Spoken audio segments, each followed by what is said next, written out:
Good morning, children. Today we will do the next lesson in grammar, that is punctuation.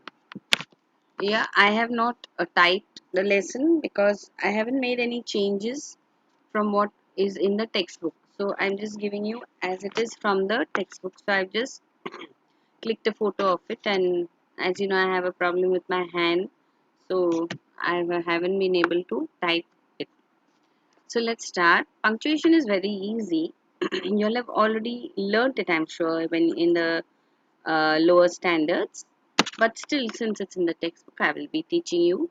And it's very important because it's also a part of your board, SSC board. So it's don't just take it very lightly. So be serious and try to remember whatever punctuations are being taught here. In fact, you can just recall, no need of actually studying because you have already studied it. Correct? So it's like a revision. So let's start with it. Punctuation marks are an important aspect of English, reading and writing. These marks tell us where we are expected to pause while reading or focus upon certain aspects of our writing. So, the reason we have punctuation is because you need to stop sometimes, you need to pause sometimes, and sometimes the pause needs to be very short, sometimes it needs to be a little long. So, these punctuation marks, all of them, tell you when to stop, when to pause, when there's a short pause, and when there's a long pause. Besides that, they also give you indications, like when you have inverted commas, it tells you that these are the exact words that somebody is speaking. Correct?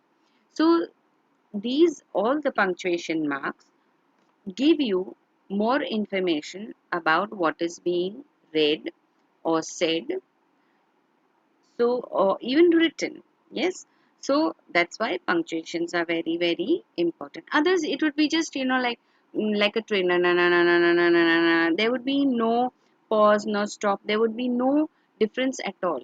So that's the reason when you have, even when you have elocution, they always tell you to have intonation, because sometimes you have to go a little fast, sometimes slow, sometimes stop, sometimes pause, sometimes you have to raise your voice.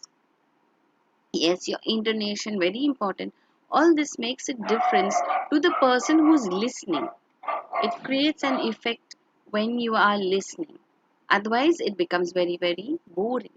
Yes, so these punctuation marks help you to do this. Okay, so let's learn. We don't have all the punctuation marks in this lesson, but the important ones which are the ones which generally come in your exam. The first one, which is very easy, is the capital letter. A sentence always begins with a capital letter. Even the reported clause in direct speech within inverted commas begins with a capital letter. What does this mean? When you start every sentence, the first alphabet has to be a capital letter. Correct?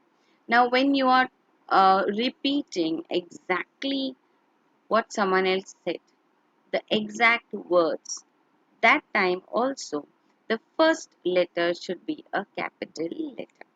You may have the inverted commas, but after the inverted commas, the beginning of the sentence, okay, not in between. Like say, I love you, and then you have inverted commas. She said will come in between, and then very much. Okay, so that very we will not come in capital, but the beginning I will come in capital. Okay. Okay, let's see the examples. An apple a day keeps the doctor away. Now, this is just an assertive sentence, just a saying, a proverb. So, the first alphabet A from the word an is in capital. Second example, the doctor said, eat an apple every day. Now, you see the beginning of the sentence T is in capital, and the beginning of exact words that he said, eat an apple every day, E is in capital. Okay. Now, besides this, all the proper nouns as well as the words I, God begin with capital letters. Now, whenever, this is very important, I say, whenever you are talking about God, not only the letter G, but if you say God made everything, so G is capital, then He loves me very much. Again, H will be capital because you are talking about God. So, whenever you are talking to He, His power is unfathomable. So, the letter H will be capital because you're talking about God. So, whenever you are referring to God, whether it is He, whether it is His, whether it is G for God, all will always be capital. Yes, and I, whenever it comes, whether it is the first alphabet in the sentence or it comes anywhere in between alone by itself, yes, that time it's always capital. And all the proper nouns. Now, what are proper nouns? All the names of a particular thing, like my name. Okay, like not teacher. I am a teacher, but what is my name? Janice. So the letter J will be in capital. Correct. My surname, the letter F will be in capital. Now, when you're talking of your school, the name of your school, Fatima High School, each alphabet for F capital, H high capital. In high, you'll have the H capital. In Fatima, you'll have the F capital. And as well as school, S you will have capital. Now, here, very important. When you're talking of the name of the school, the whole name of the school is Fatima High School. So, that's the reason you will have school as capital. Well, as if you say, I go to school, that time the school will be in small, the S will be in small, because you're not naming the name of the school. You're talking about school in general. Clear? Now, name of any person, name of any place, name of any, uh, what do you say, name of a building, name of the planets, name of the days of the week, name of the months of the year. All this will be in capital. Clear? All this, everything, name of the planets, days of the week, the months of the year, everything will be in capital. Okay, now let's see the example. We all liked Aryan because he knew plenty of jokes. Even I knew many jokes, but not as many as Aryan did. Aryan said he had learnt his jokes from his school friends in Haryana. Now, if you see this first sentence, W is capital because it's the first alphabet, well as A in Aryan is capital because it's the name of the person. Everywhere you see the next sentence, E is capital because it's the first letter in the sentence after a full stop. Correct? Then everywhere you see wherever Aryan is there, you will have the A as capital. And H is capital because it is Haryana. That's the name of a place. So name of a country, name of a city, name of a town. Yes, all these, name of a state. I just said name of a particular person, place is all in, always in capital. Let's see the second example. I begin the day by turning my thoughts to God. So again, I, because it's by itself, is capital, and also it is the first alphabet of the sentence. And G, because you're referring to God.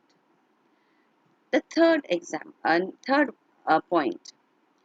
Pronouns that are used in place of the word God begin with capital letters. Yes, okay, this is just what I told you. Dear God. Now here D is capital because it's the first alphabet. And G is capital because you're talking to God. You are the creator of the world. I pray to you and ask for your blessings. So wherever you are talking to or about God, like you, Y is capital. I pray to you, Y is capital. And your blessings, your Y is capital because you're talking about God. And of course, I is by itself, so it's always in capital. So now capital is over. Let's go to the next one, the full stop. Yes, the full stop is always, at the end of a sentence. Yes, when whatever you want to say is completed, that's when you will put the full stop. Okay. Next, all assertive and imperative sentences end with a full stop. Why imperative? Because you're giving an order, not the exclamatory sentence. Clear? I want all the boys to stand up. It's an assertive sentence. Here, I is capital because it is the first alphabet, and at the end of it, you have a full stop because your sentence is over. Then, boy, stand up. Here, it's an order. So, that's the reason you have a full stop at the end of it because your order is over. So, that's the end, you put a full stop. The next, when you use a full stop, is the full stop is used in abbreviations. Abbreviations means short forms. Yes, like for example, you talk of Fatima High School. What do you write it in short form? FHS. And after F, you have a full stop. After H, you have a full stop. After S, you have a full stop. Okay, because they are short forms. For Fatima High School, FHS, F full stop, H full stop, S full stop. Fatima High School. Okay, let's see the example. You see the word example itself. E-G. E full stop, G full stop. I-E means that is. I full stop, E full stop. Etc. E-T-C, you have a full stop after that. M full stop, S-C is for science. After M stands for masters. So instead of masters, you have the word only the alphabet M, and you have a full stop there. And then SC is a short form for science, so you have a full stop there also. Miss, MS, Miss is a short form for a lady, but when you don't want to specify whether she's married or unmarried, that's when this is used. And limited, LTD, is the short form for limited. You see at the end of it, you have a full stop. Okay, now we move on to the third one, the comma. The comma is used to mark off words or phrases in a list. Like for example, I'll tell you. Supposing you say, I went to the market and I bought a some carrots, some cabbage, some fruits, and an apple. Yes.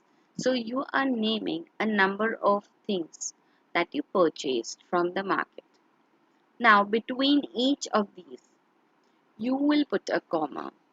Only the last and the second last one will not have a comma because you have the word and over there. Yes, like what did I say?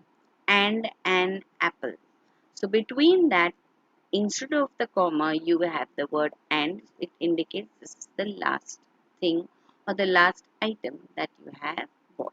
Because you're talking of one action. You're talking of one action, going to the market and buying the things.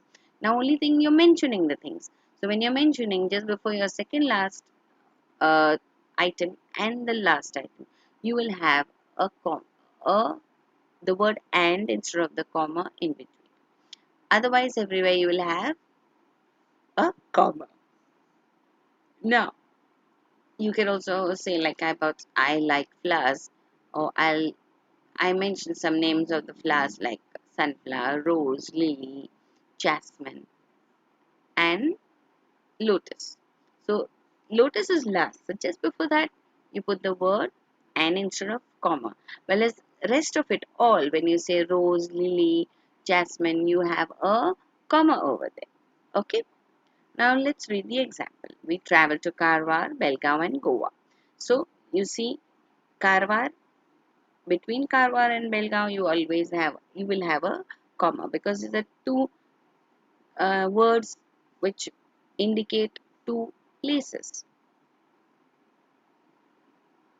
But just before Goa, you will have the word and no comma.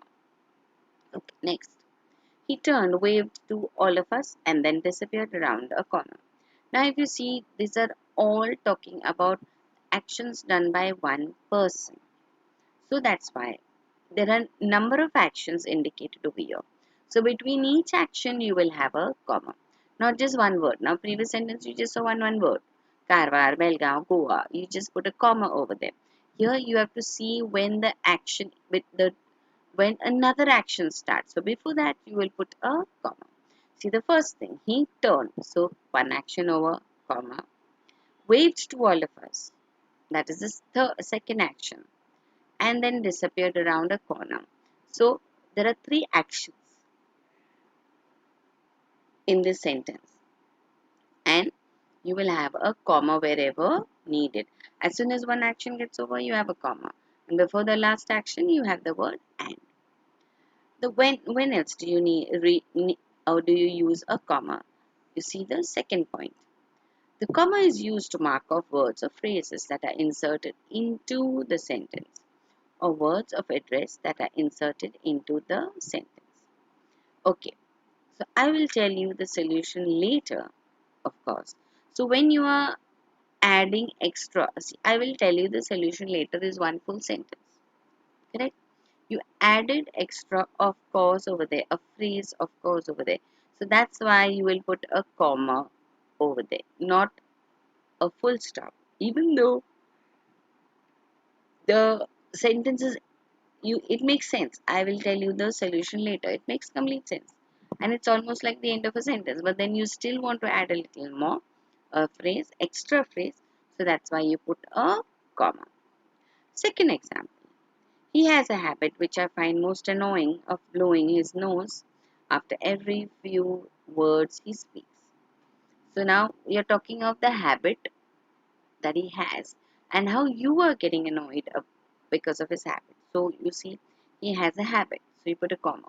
Now what is the habit and what is happening because of that habit?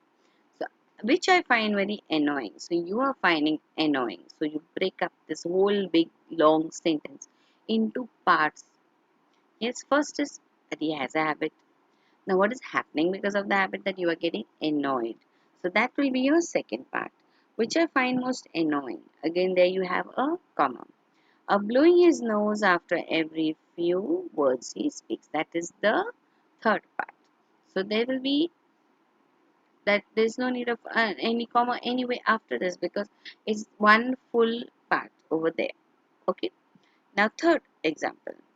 So, someone has come to visit you. This, you are talking to somebody, addressing him and then telling him some information. So you have a comma. So you are introducing or talking to him, addressing him. So then comma, someone has come to meet you. The next, when we use the comma is the next situation is the comma is used to separate the reporting clause in direct speech from the reported.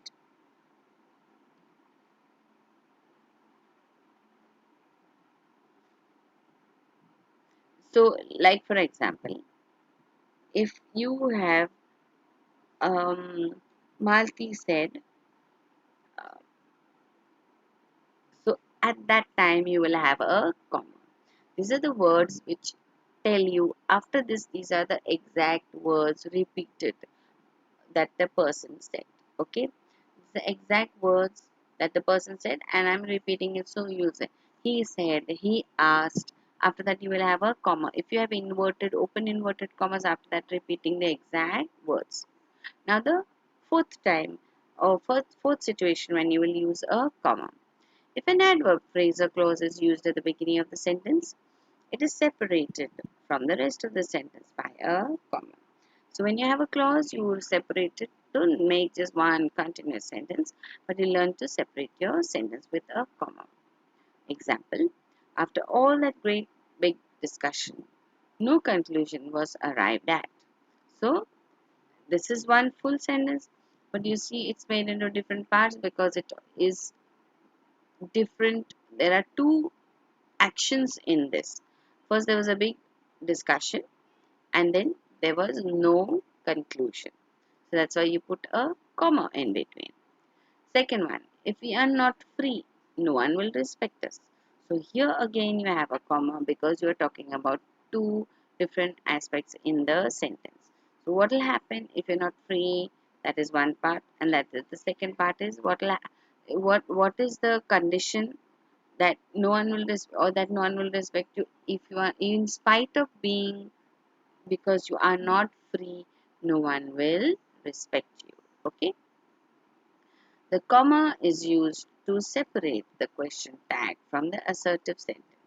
So whenever you are talking of question tag, you have learned question tag.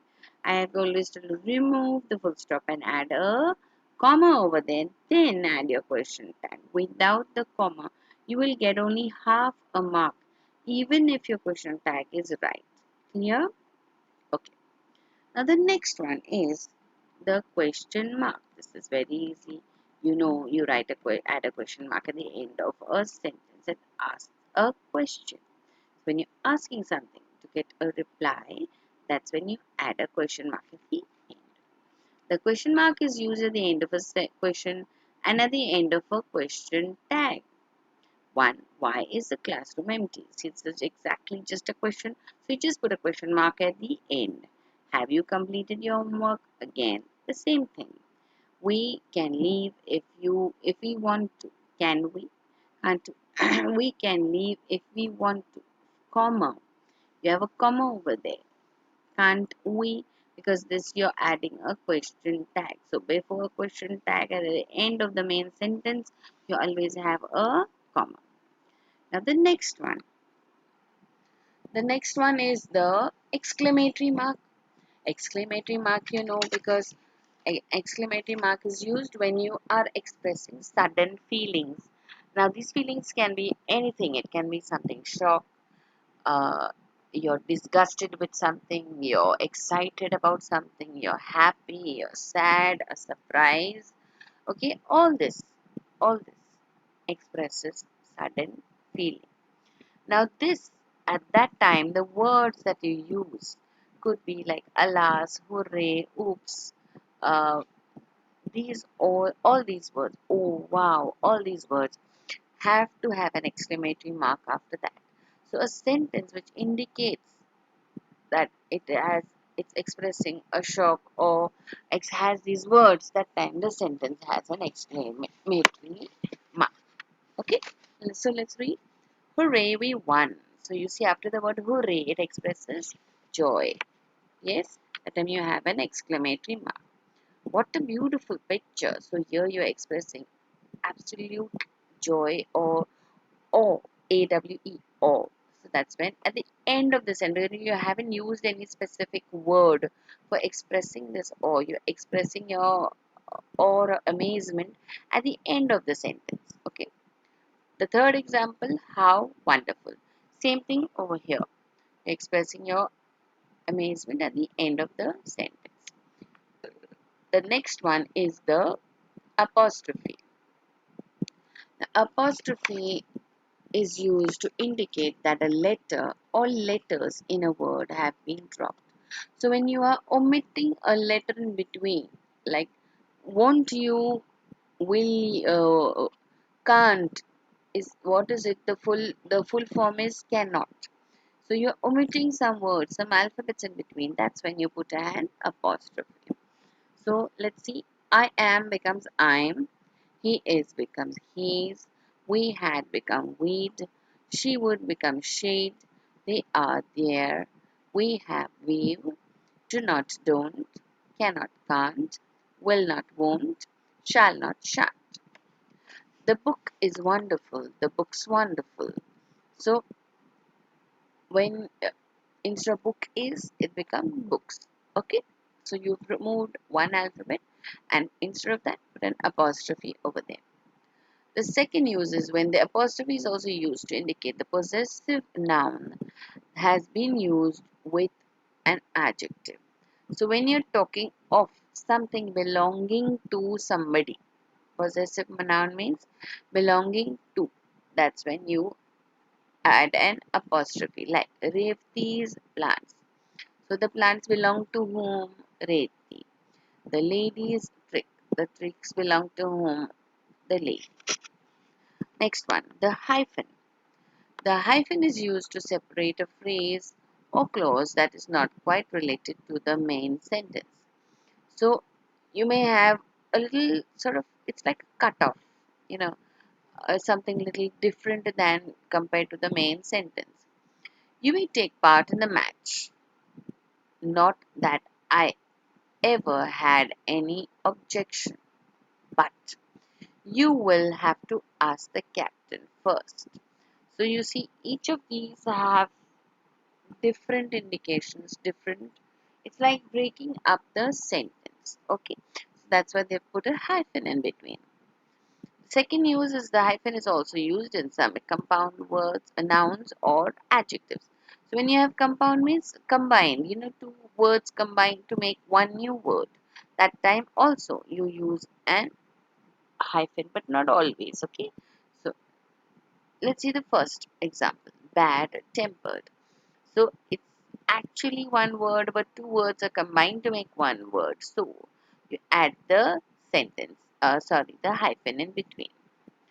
Second one, Indo-American. Yes, so you have the hyphen in between. Give and take. This is also a phrase, but just to make it into one word, big word combined together, you add a hyphen in between.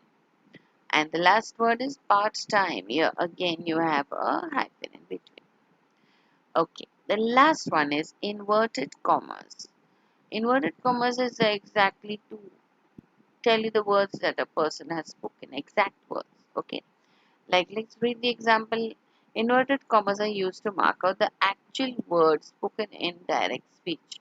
So this is the repetition of the exact words spoken.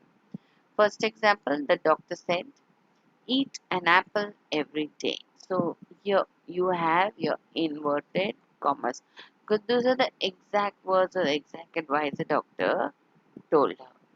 Second,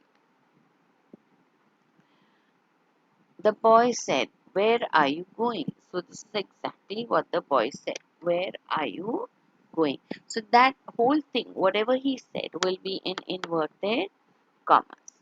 Okay. So you have only this much for punctuation. The rest of it is mostly, it doesn't come in your exam. I mean, there are many more punctuation marks, but I will not bombard you with unnecessary things. So let's go up. Yes, to your homework exercise. I will read it because so that it's easy to understand. Punctuate the following sentences. I have no home, Dick answered. So if you see, I've done the first one as an example. What are the exact words he said? I have no home. So that will come in inverted commas. Then I by itself comes in inverted commas. And then remember what I told you? Okay, this okay, there is a mistake in this answer. This will not be comma. There's a typing error. Instead of pressing the full stop, I press the comma.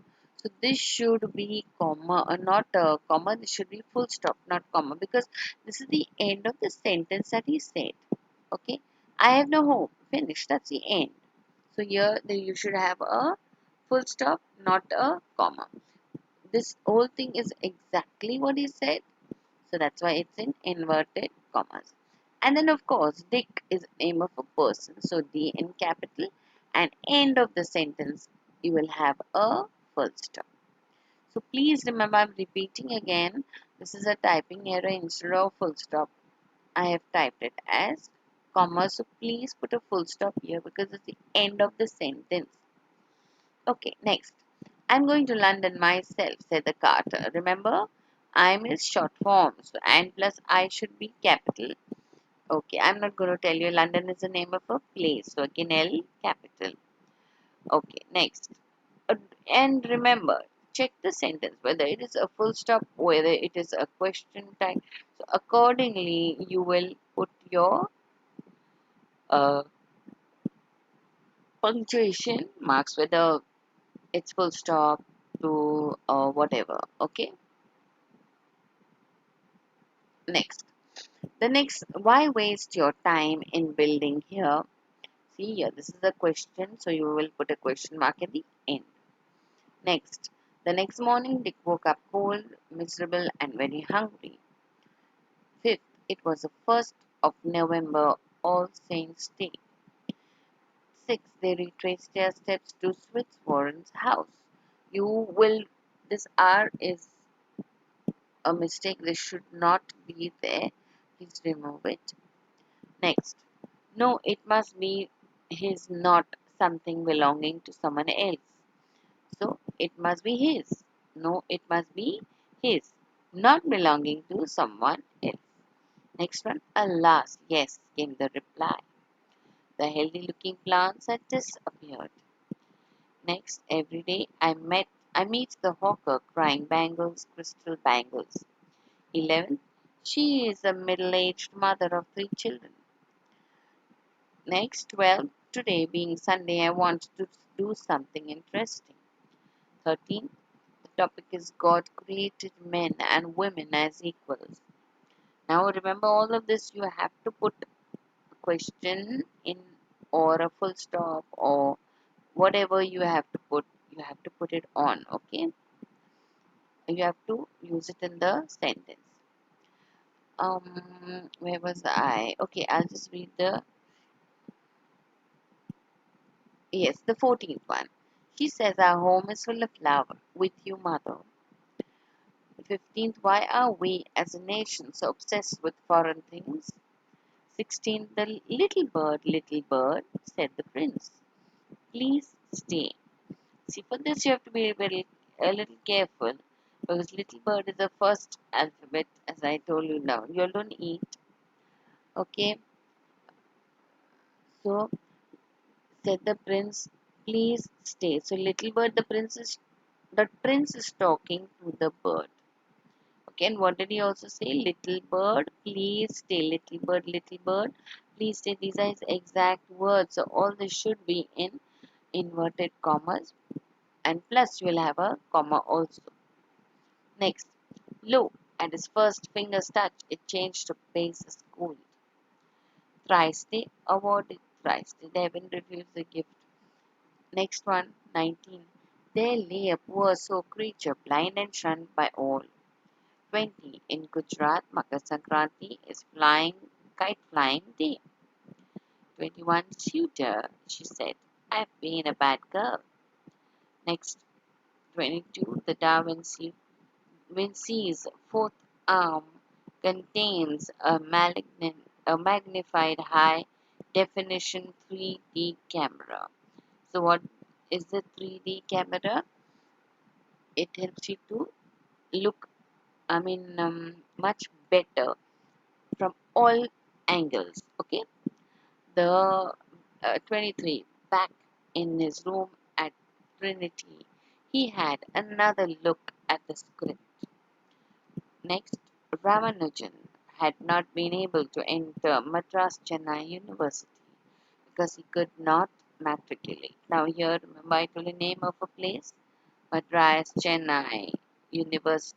Yes, the whole thing.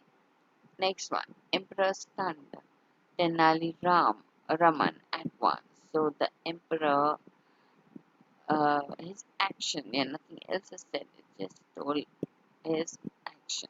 Okay, so one, yes, this is the end, I think.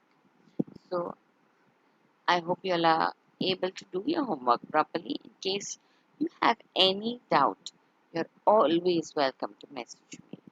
Thank you and do have a good